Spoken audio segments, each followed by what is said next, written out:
publié le dimanche 6 mai 2018 à 10h57 par Laura Buis. Clotilde Courreau aurait mieux fait de ne pas venir, c'est sûrement ce qu'elle s'est dit à la seconde où elle s'est installée face à la table de Thierry Ardisson.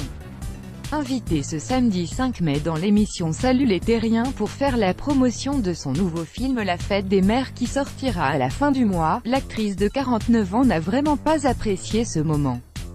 Dans le portrait consacré à la princesse rebelle, l'animateur de C8 a bien évidemment parlé de sa vie privée avec quelques anecdotes qui ont mis la comédienne très mal à l'aise. Plus grand que photo. Clotilde Courreau s'affiche au naturel sur Instagram. Tout a commencé avec l'évocation de son mariage avec le prince de Piémont.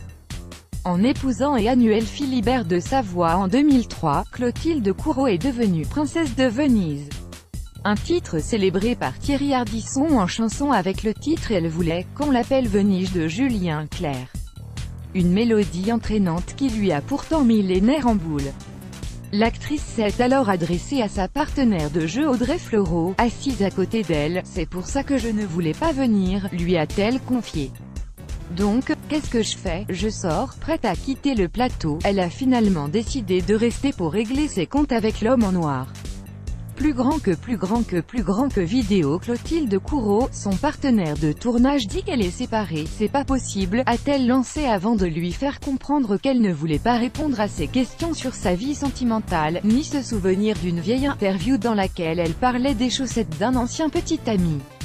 Je fais un métier, je m'appelle Clotilde Courreau et on ne me facilite pas forcément la tâche pour un tas de raisons. Une mage, je n'en sais rien, a-t-elle déclaré un brin agacé. C'est la comédienne qui a répondu à l'invitation et non la princesse. Bonne cliente à l'époque pour dévoiler quelques anecdotes, cette période est désormais terminée. Il ne faut pas la chercher. Mots-clés, Salut les Terriens, Smollett, Colère, Cinéma, Télévision.